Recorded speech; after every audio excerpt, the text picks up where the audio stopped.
धृतराष्ट्र ने कहा कि आप ये जो बात कह रहे हैं ये बात तो सही है, लेकिन मैं आप लोगों में से भीम से अवश्य मिलना चाहूंगा।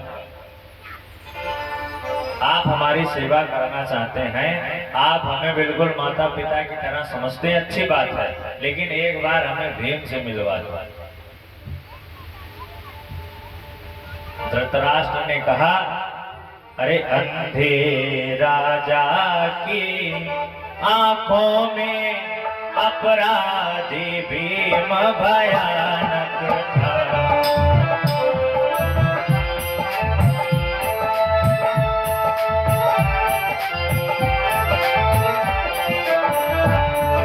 मन में विचार क्या है? अंधे राजा की आंखों में अपराधी भीम भयानक था, इसलिए कि वह ही दुर्योधन, इसलिए कि वह ही दुर्योधन दुशासन का संहारक था।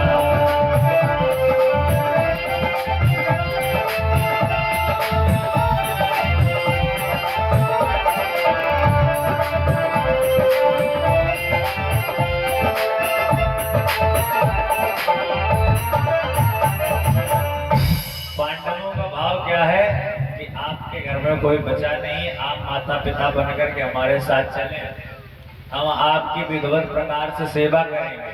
अब उम्र हो गई, कोई सेवा पानी करने वाला तो चाहिए आपको।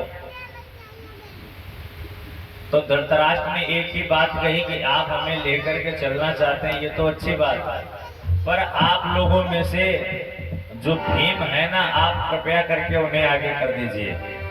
मैं भीम से एक बार मिलना जरूर चाहूंगा, क्योंकि धृतराष्ट्र जानते हैं कि अगर ये भीम ना होता तो आज 100 के 100 बालक हमारे जिंदा होते। इस अकेले भीम ने हमारे 100 के 100 बालक मारे हैं। तो मन में एक कूटनीति बनाई कि जब भीम आगे आएंगे तो भीम को गले लगा करके यहीं पर भीम को चकनाचूर कर देंगे। लेकिन जब माधव अपनी बुद्धि चलाते हैं तो बड़े बड़े कूटनीति की बुद्धि पीछे चली जाती है। भगवान ने कहा अभी हम भीम को आगे कर देते हैं। भगवान ने तुरंत ही एक योजना बनाई। योजना क्या है?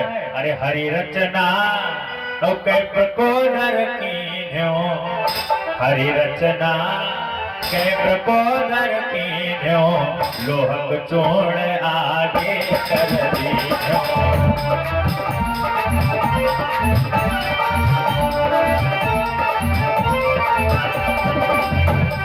और जैसे ही आगे किया, अंधकूप तब हुआ पसारे, अंधकूप तब हुआ पसारे, मिलत समय चूरण करे डारे।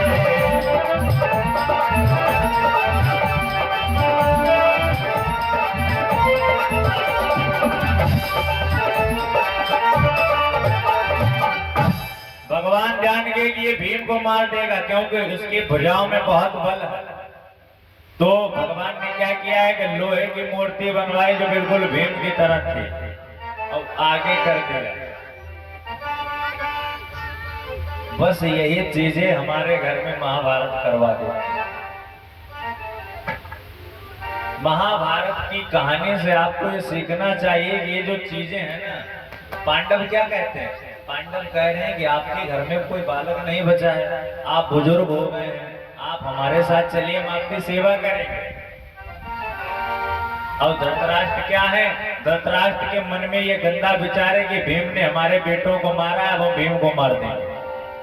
अब ये मन में विचार नहीं, जब तुम्हारे जवान 100 बेटों ने मिलकर के भीम को नहीं मार पाया, अब एक अकेले तुम भीम को कैसे मार लोगे? भगवान समझ गए कि ये कूटनीति अन्यायी है। तुरंत एक लोहे के भीम को बना करके आगे किया, और तुरंत ही अपने हाथों में लेकर के गुस्से के द्वारा धृतराष्ट्र ने उस लोहे के खंभे को चूर्ण चूर्ण कर दिया। अब ये लोहे का खंभा टूट फूट गया, चूर्ण बिल्कुल बना दिया, तब बड़ा मन में ग्लानि होने लगी। यही हमारी और आपकी जिंदगी में होता है। जब हम कोई बुरा कार्य करते हैं तब तो ग्लानि नहीं होती, चाहे हम हो चाहे आप हो। बुरा कार्य करते समय आपके मन में बिल्कुल ग्लानि नहीं आएगी, लेकिन जब बुरा कार्य हो जाएगा उसके बाद ग्लानि आएगी। जैसे एक उदाहरण आपको सबके समझ में सबसे ज्यादा आएगा, जैसे पीने वाला व्यक्ति, अब जब वो पीने के लिए बैठता है तो पैसे खर्चे करते चला जाता है, पीता जाता है। अब सुबह होती है जब आटा दाल के लिए भी पैसे नहीं बचते तो मन में बड़ा ग्लानि होती, बताओ इतने रुपए की दारू पी गई।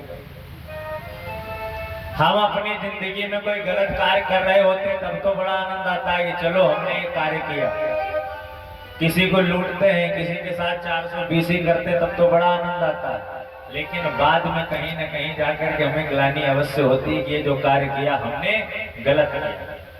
और यही ग्लानि अगर महाराज आपको कार्य करने से पहले आ जाए ना, तो ये जो पाप का बोझ आपके ऊपर से है ये हट जाएगा।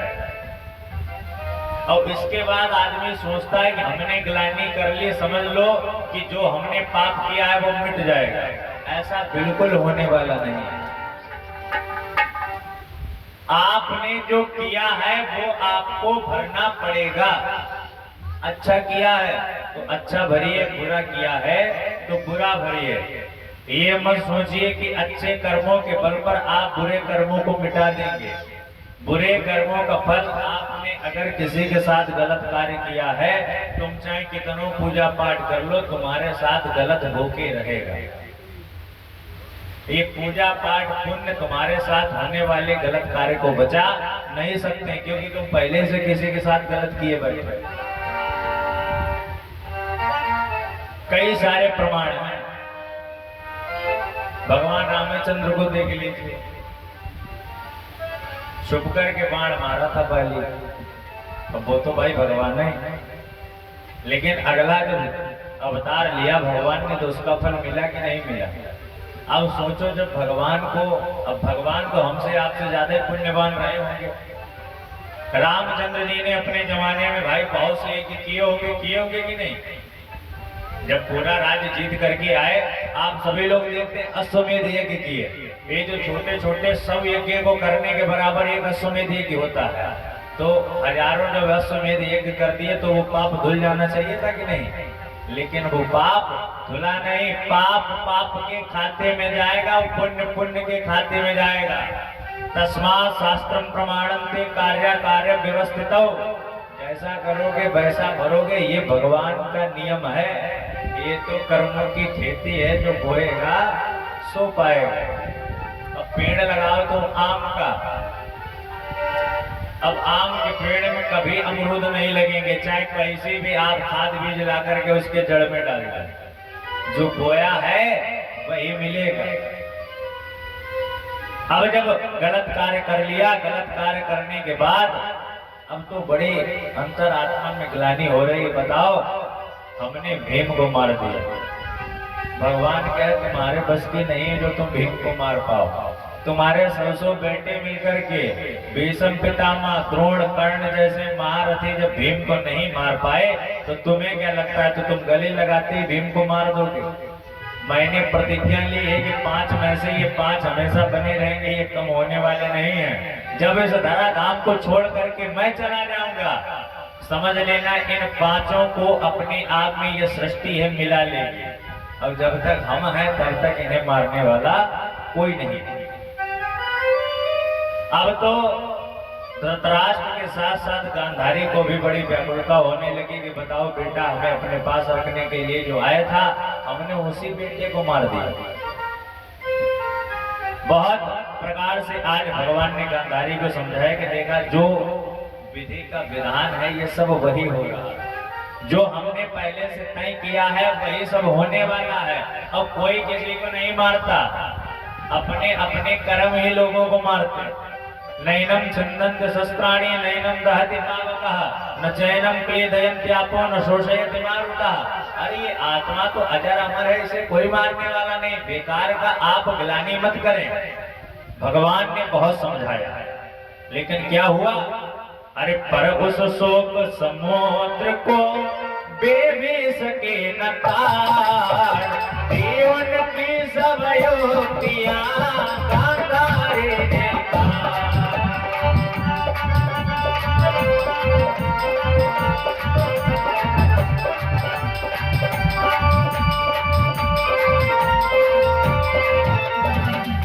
इतना ज्यादा समझाया भगवान ने, एक एक उदाहरण देते जाते हैं, समझाते चले जाते हैं, लेकिन गांधारी के और धृतराष्ट्र के कुछ समझे में नहीं आ रहा। जितनी भी युक्तियां भगवान ने बताई कि देखिए ये आत्मा अजर अमर है, मरता क्या है, शरीर मरता, कोई किसी को नहीं मारता, सब अपने अपने कर्म के अनुसार मृत्यु को प्राप्त होते हैं।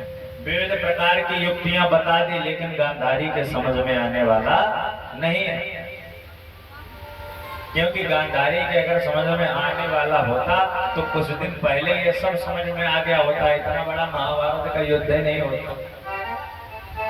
एक माँ चाहे अपने बेटे को राम बना दे और एक माँ ही चाहे तो अपने बेटे को रावण बना दे। माँ के ही हाथों में होता है अपने बेटे को राम और रावण बनाना। एक बार की बात, एक माँ थी, भगवान की कृपा के द्वारा उनके पुत्र हुआ, धीरे धीरे पुत्र बड़ा हुआ। एक दिन की बात, पुत्र बाजार में गया और बाजार से नारियल के 4-5 फल चुरा करके लाया। माने का शाबाश बेटा, तुमने तो हमारा मान सम्मान बढ़ा दिया, 5-5 नारियल बताओ आप बाजार से चुरा करके लाए, बड़ी शाबाशी दी। अब बेटे की हिम्मत और बढ़ गई। अब बेटा जहाँ कहीं भी जाता है वहां से कुछ ना कुछ चुरा के जरूर लाता है। धीरे धीरे बड़ा होता गया, चोरी इतनी बढ़ती गई। एक दिन की बात, एक जगह चोरी की जाकर के लोगों ने पकड़ लिया, पुलिस आई, पुलिस ने आकर के उसको पकड़ लिया। जज ने फैसला सुना दिया कि कल इतने बजे इसे फांसी दी जाएगी। और फांसी देने से पहले पूछा जाता है ना, महाराज आपकी अंतिम इच्छा क्या है? पूछा जाता ना अंतिम इच्छा क्या है? तो उस लड़के ने कहा, एक बार आप हमें हमारी माँ से मिलवा दीजिए, यही हमारी अंतिम इच्छा है। और फांसी लगने से पहले ही जब माँ आई तो उसने अपनी माँ के सामने केवल एक ही बात कही कि अरे माँ, जिस दिन मैं पहली बार 5 नारियल चुरा करके लाया था, अगर उस दिन ही 4-5 तमाचे तुमने हमारे मारे होते तो आज नौबत ये नहीं आती कि हमारे फांसी लग रही होती, तुम देख रही होती। राम को राम बनाने वाली उनकी माँ है, कृष्ण को कृष्ण बनाने वाली उनकी माँ है, और सुल्ताना डाकू बनाने वाली भी उनकी माँ ही है। अब डिसाइड आपको करना है कि आप सुल्ताना डाकू बनना चाहते हैं या भगवान राम बनना चाहते हैं। अरे जब राम की जिंदगी की बताई हुई चीजों का अनुसरण करोगे, राम नहीं तो कम से कम राम के भक्त तो आप बन ही जाएंगे। बहुत प्रकार से समझाया, लेकिन गांधारी के समझ में नहीं आया। गांधारी ने कहा, हे कन्हैया, ये सब कुछ कराने वाले सिर्फ तुम ही हो, और बाद में आप ये ज्ञान की बातें हमारे साथ कर रहे हैं।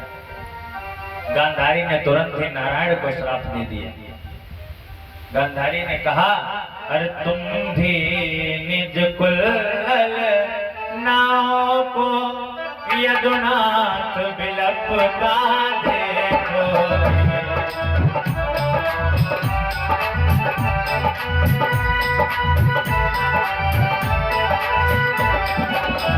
गांधारी कह रही है, तुम भी निज कुल नाव को यदुनाथ बिलपता देखोगे, अपनी आँखों के सिया के, अपनी आँखों के सिया के, अपनों को मिटता देखोगे।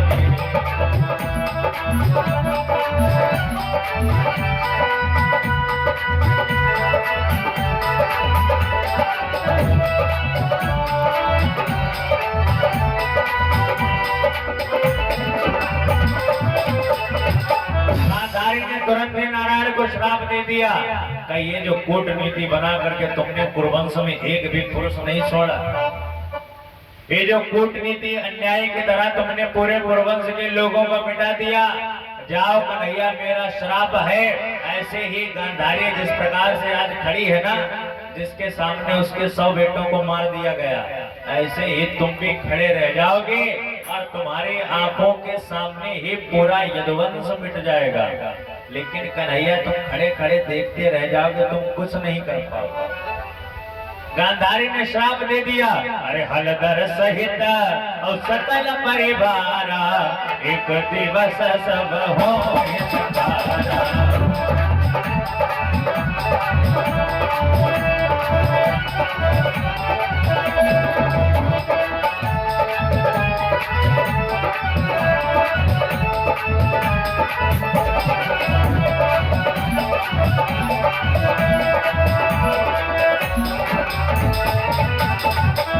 गांधारी ने कहा कि बलराम के साथ साथ पूरा यदुवंश तुम्हारी आंखों के सामने मिट जाएगा। देखिए भगवान को श्राप दिया है, लेकिन भगवान क्या करते हैं, क्रोधित हो साप जो दीना और हंसे कृष्ण सुने तो नकीना। ये होती है इंसान की पहचान। आप कृष्ण को 1 मिनट के लिए भगवान न मानो, मान लो भगवान मानना बहुत बड़ी बात है। आपने भगवान ने अगर एक आम आदमी भी मान ले, उनके जीवन से अगर आप सीख जाए तो आपका जीवन सुधर जाएगा। हमें कैसा होना चाहिए, जब पांडव मिलकर के भगवान को मान सम्मान देते हैं तो भगवान ज्यादा खुश भी नहीं होते। और आज जब गांधारी ने गुस्से में श्राप दे दिया तो भगवान को क्रोध भी नहीं आया। कहने का तात्पर्य सम्मान में अपमान में जो व्यक्ति हमेशा बराबर रहे, आपका चाहे ज्यादा सम्मान हो जाए और चाहे कोई आपका ज्यादा से ज्यादा अपमान करे, आपके मन में उसके प्रति किसी बात की भी दुर्भावना नहीं आनी चाहिए कि इसने हमारा मान सम्मान किया या अपमान किया। और जिस दिन से ये बात तुम्हारे अंदर आ गई, समझ लीजिए आपकी जिंदगी हमेशा के लिए शुद्ध हो